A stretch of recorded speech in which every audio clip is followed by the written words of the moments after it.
Good evening, all, and welcome to Christmas Day.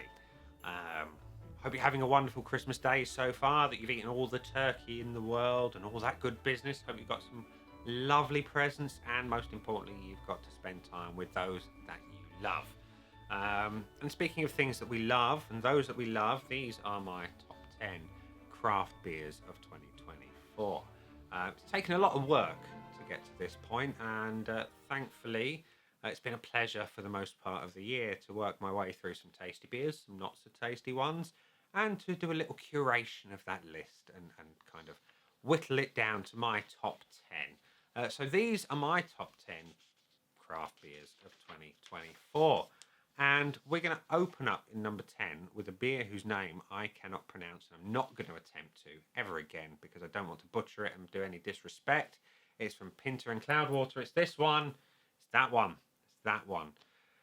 It was an absolutely mind-blowingly good beer, and any of these top 10 could easily have been number one. I'm going to be honest, that's how hard it was this year. But this beer was intense. It was a Baltic porter with huge, huge flavour. It had a mouthfeel that was just second to none. The body was impressive, but most importantly, it just tasted damned fine. And the saddest thing about it is I struggled to find any more after this one that I had. So if anyone knows of any anywhere in the UK, do let me know because I would like to buy some. It was that good. Yeah, bold, dark, flavoursome beer. And that is something that will feature at the other end of this list as well. With a little hint. But yeah, fantastic beer. Coming in at number 9 is a beer from a brewery that featured many moons ago when I first started out in craft beer drinking. Their beer that they did with Burnt Mill was fantastic. That beer was Swimming Giants. This one is Oscillation. And there is a little bit of debate up for me as to which number it was because all the cans look roughly alike. There was no way I could find out exactly which one it was, but I went with a common consensus and we decided, that it was number 37. What did I like about this beer? It was a beautiful beer. It was hoppy. It was juicy. It was thick. It did everything that a double IPA should. It ticked all my boxes and then some. And it was just excellent. Perfect beer. All the beers in this top 10 did score maximum points, I hasten to add, and that's why it was very difficult to separate them.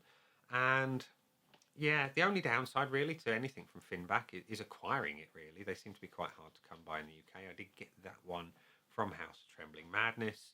But yeah, hopefully we can get some more Finback this year because they're really good beers. And coming in at number 8 on my list, it's a collaboration brew. It is Verdant and Green Cheek 10 Years Double IPA again. There's a lot of double IPAs in this list, and this one was really good. Everything Verdant do was brilliant. And there may be one more PSI. It was arguably one of my favourite craft beers ever. But this double IPA was just superb. Not quite as dank, but equally hoppy, juicy, and delicious. And a worthy entry in the top 10 list.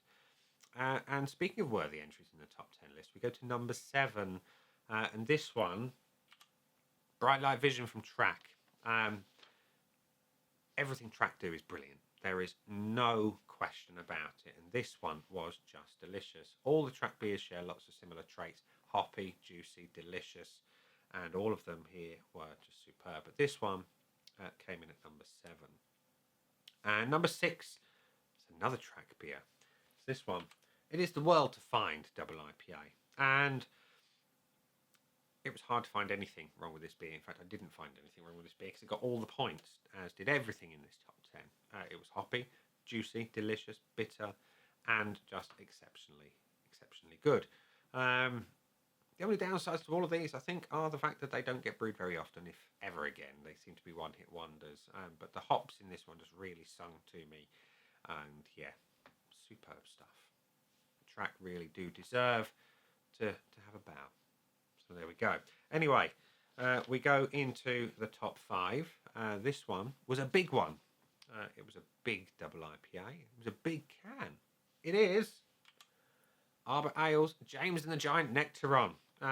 This one just juice bomb of a beer. Utterly, utterly delicious. Thick, hoppy, juicy, sweet.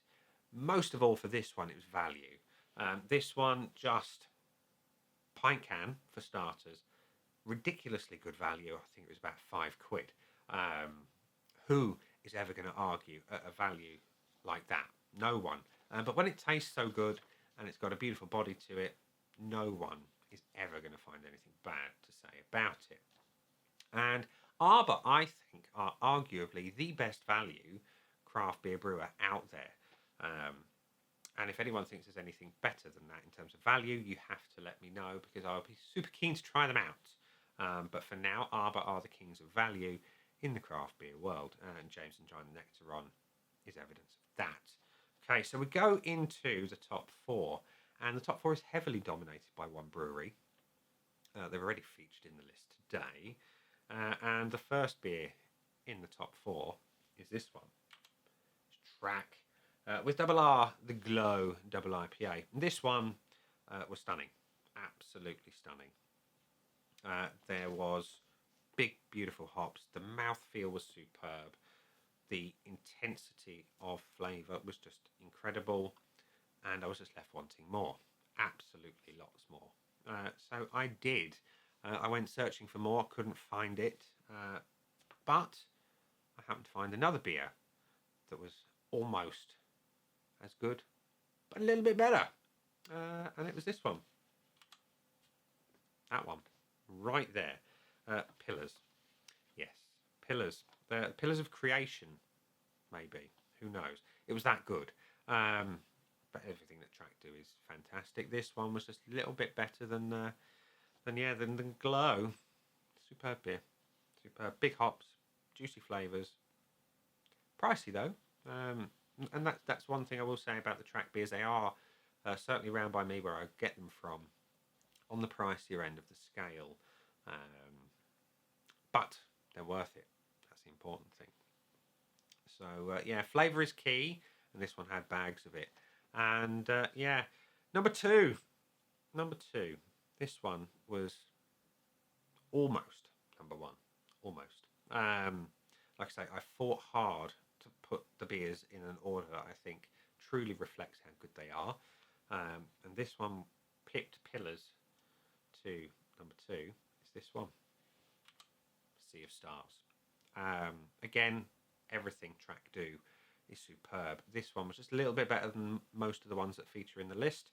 Certainly the best of the Track beers that I had. Big flavour, big hops, big juice, and big ABV.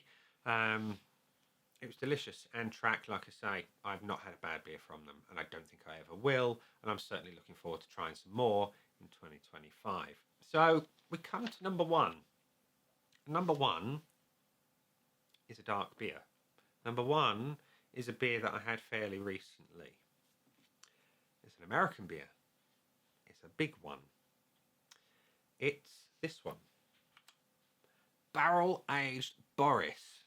And I learned recently that this beer is on sale in a London pub for an absolutely ridiculous amount. It's like £46 a pint.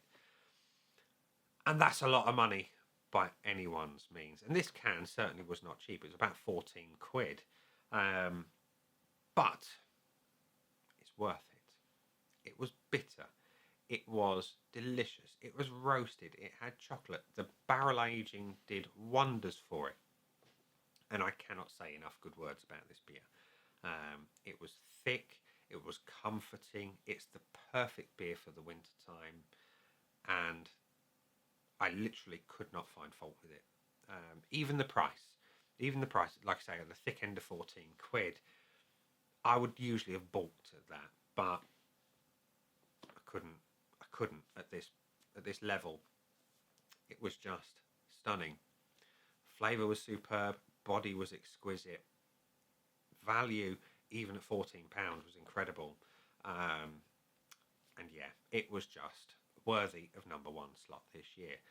So that's my top 10 craft beers of 2024. Any of them in yours? Are there any that I should try in 2025? Do let me know in the comments section below.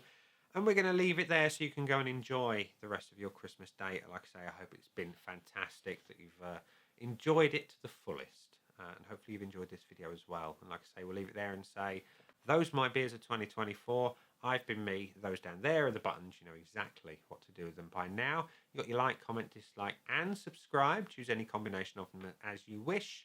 And I'll see you tomorrow on Boxing Day for my trad beers of 2024. Bye for now.